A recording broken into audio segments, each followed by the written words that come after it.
May I ask you a question? Can you say that your customers and employees are passionate about what you do? A passion that you can actually feel, hear, and see?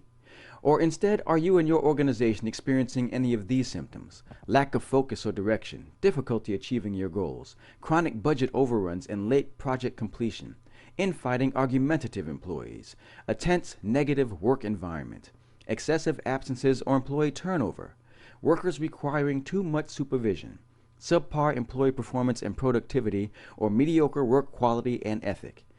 If any of this is happening to you, then give me just a few minutes to show you how to have every individual who makes up every department feel passionate about doing his or her part, so passionate that it will result in a ridiculous amount of energy and information flowing freely through your organization, causing your mission to literally explode into the community. It all starts with your vision. Why is my vision so important, you may be asking? Well, it's because a clear, concise, passion-inspiring vision is what gives you and your organization focused direction and the confidence to achieve your goals. Your customers will see this too and be the path to your door. Let's begin by making a distinction between a vision and a goal. What is a vision? A vision is the future that you see for yourself and/or your organization. What then is a goal? A goal is the end toward which effort is directed. The point is that a vision doesn't become a goal until effort is directed toward it. Now, this next question may seem a little disjointed right now, but bear with me. All will become clear. What is information? According to the dictionary, it's the communication or reception of knowledge or intelligence. But the reality is that in this quote-unquote information age, we don't have a good definition for information. Is it knowledge? Is it data? Is it ones and zeros? Science says that we don't receive information until we experience change. But after about 12 years of studying the subject, I saw an idea. Knowledge, intelligence, data, ones and zeros, change, all give direction to our efforts. Therefore, I'm proposing a more fundamental definition for information. Information is direction, or more precisely, information is the power to direct. Let's say that you have 3 possible goals. The reality is that each possible goal actually draws you in its direction. Each goal has the power to direct, making them, according to the proposed definition, information. Goals and visions are information. But information is not enough. Information gives you the power to direct, but something else is needed. Energy. Energy is the power to transform. Energy communicates the information, and it also activates and powers transformation. Together, information and energy form what we call directed energy. That is, energy directed by information toward the goal. Let me show you how this works. Suppose you had no money issues, or time issues, or people issues. Suppose there was absolutely nothing standing in your way to accomplishing something that you have always dreamed of. What 3 things would you consider doing? Again, no money issues, no time issues, no people issues. 3 things that you would consider doing. Really see them in your mind and feel the energy that each one generates toward itself. Can you feel that? Now, if total energy equals 100%, how would you divide that 100% between the 3 goals? For example, goal 1 may be 25%, goal 2 may generate 70%, and goal 3 may only be 5%. How would you divide your 100% between the 3 goals you just envisioned? Did you feel the energy from each goal? Did you rank them? If so, you just experienced directed energy. What's more, you quantified it. From this exercise, you can see that each goal is an information magnet, drawing some portion of your energy toward itself. In this example, Goal 1 draws 25% of the total energy allocated to achieving a goal. Goal 2 draws 70% of this energy, and Goal 3 only 5%. Each goal's relative strength is influenced by the portion of the total energy it can direct, with the objective being transformation from your current state to its own fulfillment within the time and resources you have budgeted for it. So, we've talked about the essence of a goal. Now, let's talk about the true nature of a vision. Did you know that a vision has a specific structure? And that the vision of what you want yourself or your company to be is not really your final goal? You see, a vision is actually a field consisting of 5 types of goals, each one affecting your true final goal. So let's start with the true goal. Every system, including you and your organization, along with the people in it, is trying ultimately to fulfill not its mission, but its own personal aptitudes within a framework of values that it has adopted. These are the things we typically refer to as attributes, or in our case, motivators. For example, if you are a car salesman and I ask you, what is it that you like about selling cars? You may answer, well, I like working with people, and I like winning negotiations. Working with people and negotiating are personal aptitudes that you are trying to express and fulfill. The need to express them is fulfilled as a result of selling cars to people who want them. Now, as I said, these aptitudes are expressed within a framework of values, which means that you might say, I like working with people, but I won't coddle them. Or, I like winning negotiations, but I won't lie. Not coddling people, winning, and not lying are the values that surround and limit your working with people and negotiating. Together, they are your motivation for selling cars. So again, your true goal is to satisfy your motivators. Motivators are the primary goals directing the energy in your vision field. Like you, your organization has motivators that it needs to express. Now, you may think your company's aptitudes are the things listed in the mission statement and its values those elucidated in its bylaws. But the reality is that your company's motivators are the sum of the collective attributes and values of the people who make up the organization, especially those who wield the most influence in the company. To maximize a vision's ability to direct the energy of the organization toward its fulfillment, it is critical to optimize the real or perceived motivators. We'll talk more about that later. But let's talk about the second goal in the vision field, the customer goal.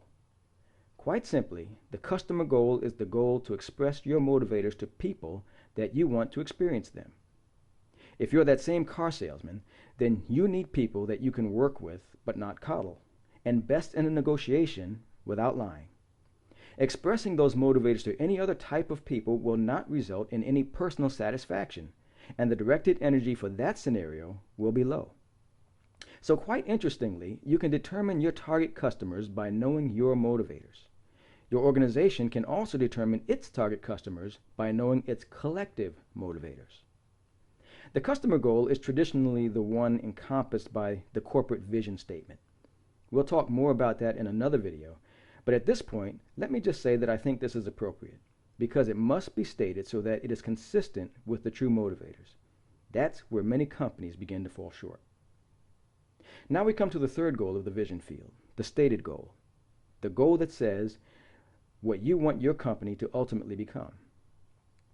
What it really says is how your organization will ultimately express its motivators to its customers.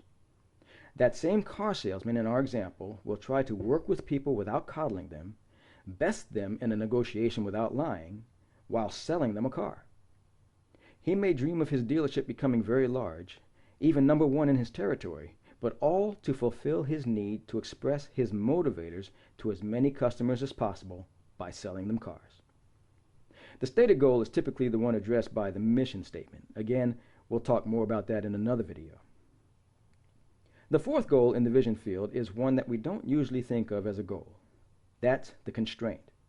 A constraint stands in the way of attaining the stated goal, and as a result, the customer goal and the motivators. Here's why it is a goal. Imagine that you are walking a path toward a destination, and you come to a sheer wall that blocks your view and impedes your progress. In order to continue, you must first want to get past that wall. Then you have to decide how to do it, and then implement your plan. A constraint then is a goal that also must be achieved before you can continue toward your ultimate goal of fulfilling your motivators.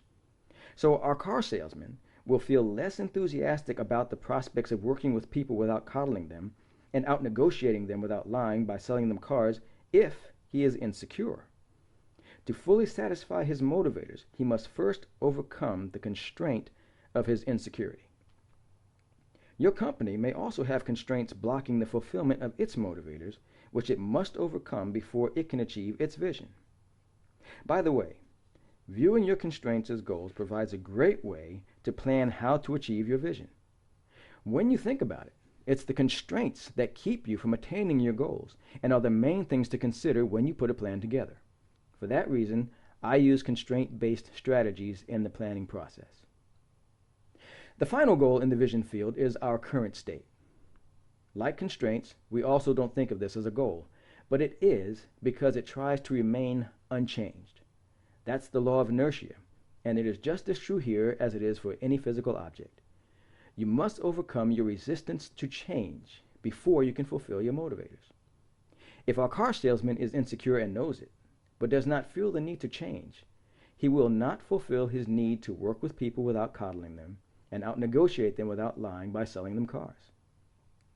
What is most interesting here is that we have come full circle because it is the power of the motivators that inspires a desire to change and to overcome the obstacles to their fulfillment. So let's turn to our 3 possible goals again, but we'll break out goal number 2 into its vision field components. And from now on, let's call the components sub-goals. Now you can see that goal 2 is able to direct 70% of the total allocated energy toward itself through all of its sub-goals. The question is whether this amount of energy will make this vision strong enough to fulfill itself on time and on budget. MyPlan has developed an algorithm and an equation to measure the strength of the vision field as an index called the Vision Strength Index, or VSI.